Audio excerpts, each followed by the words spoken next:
Hello. So I'm back. I wanted to quickly comment on something that I've noticed. Um,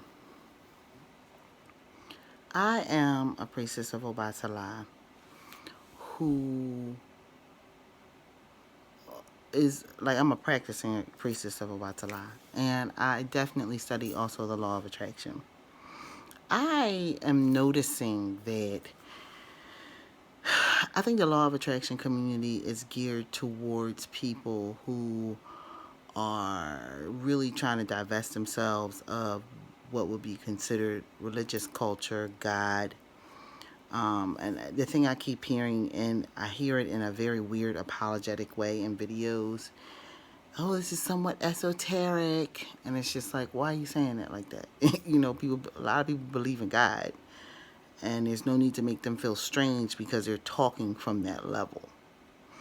I don't know when the idea of practicing the law of attraction really became, oh, we don't subscribe to the idea of God. And while a lot of people may not, a lot of people do, and they see the similarities or the congruent thread that's throughout all of everything that they're studying. And so I wanted to come here to say that when you are studying Patakis, when you are studying Odu and really understanding how it applies to you, when you're listening to and hearing the many different authors and speakers on the law of attraction, it's like nothing new under the sun. I had this in an earlier video from last year where I said the thread, it is like you're speaking the same thing just in somewhat of a different way, but they all hang out in the same area of the universe. And a lot of people would really heavily challenge that. And a lot of people, though, I have noticed, are looking to hear that component in there of I'm a priestess of Obatala, or I worship God, or I'm a Christian spiritualist, or I'm a spiritualist. And be okay also with the law of attraction. I think, especially when I start to see some of these things that I'm seeing all over the place within regards to, what people feel that they can do, applying the processes that they've learned within regards to the law of attraction and, manifesting things that they want in their life. Now, I guess my thought process and my question is, how is this any different than spell work? I'm just saying. I'm just saying. Because I think that a lot of people really heavily miss that when it comes to spell work, you're using your mind to affect change. Period. And preying on, hopefully, the weaker mind of another person to get what you want. And in some cases, also the working with different deities, asking them to help you to get what you want. So I need to understand how the inner being is different than that. I need to understand how you sitting and writing this down, 5 times, 55 times, or 3 times, 33 times is any different than that, than, speaking a spell at an altar or doing an offering to an Orisha, or, making your prayers to God. I'm seeing this attitude of, oh, we don't really believe in that. I'm also seeing a weirdness with people who don't want to let go. And I'm not saying that you should have to let go of your religion by any means, because you can see the reflection to each other when you're studying both. But then I see a weirdness of people who are very fanatical about their religions coming and in different groups and stuff like that online, coming and quoting Jesus. And they're clearly a part of the group because they've been posting other things, but it's like, okay, I got too far away from the church now. I must quote Jesus. And I must tell you all, this is all in God's name. And I see that a lot, even in the Orisha community. perish the thought, They're not the same thing. They mirror each other. There's a reflection there. Um, as an Orisha priestess, when working with the Orishas, you are doing the ultimate process of letting things go by working with them, because you really are giving it to them. You really are. And for those that know what I'm talking about, you understand exactly what I'm saying. You're handing it over, and you know that at that point it's really out of your hands. Whereas with a lot of people who are manifesting, this is like a sticking point. I gotta let go. Gotta learn to let go. Gotta learn to let go.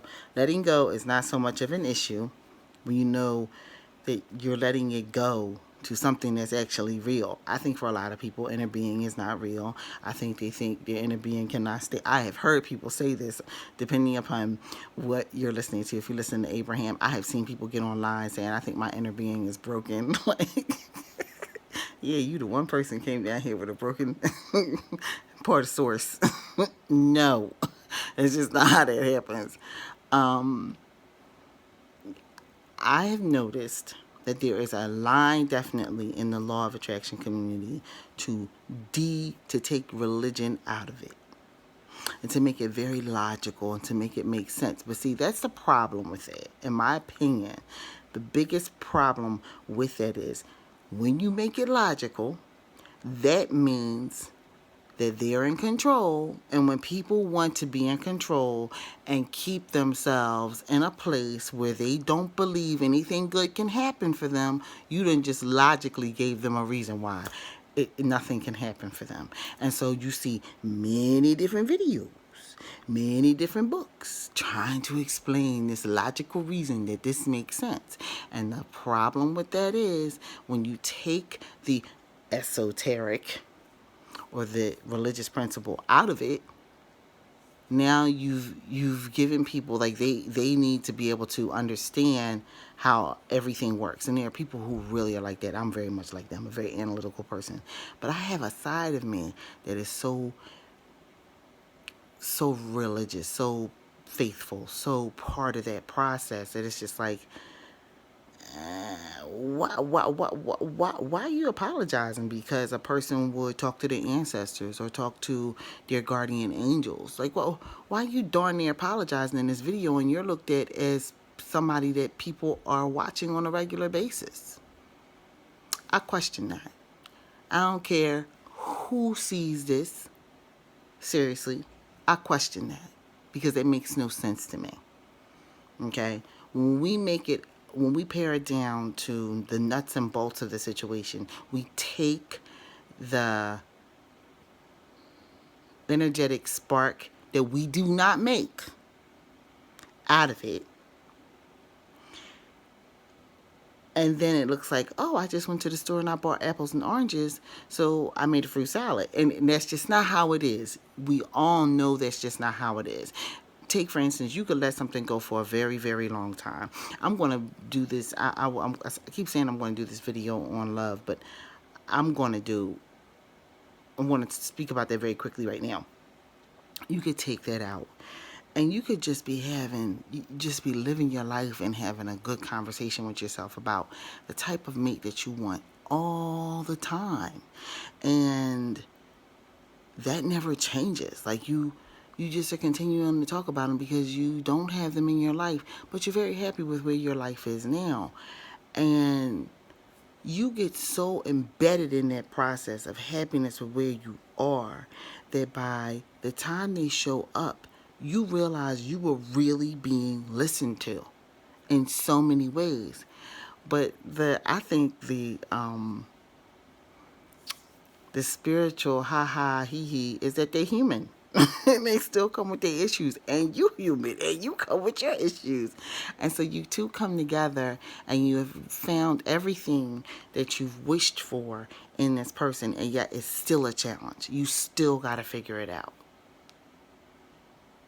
That's the part you cannot take logics and go, okay, well, let's break this down. You can't break that down. You cannot break that down. That is called get in there and work it and see what's going to happen. It's like when you manifest a home and then all of a sudden, and I'm saying manifest because you are part of that process. It's a working with it. But the manifestation principle, which is very important, and it is the principle for everything, all things, all the time. Be happy where you are right now and not sit and obsess over what you cannot control. And that's that esoteric, that inner being, guardian angel, Orisha, Ori, as I call it, God, part of the process that you have absolutely no control over. None. I'm coming back. I'll be right back.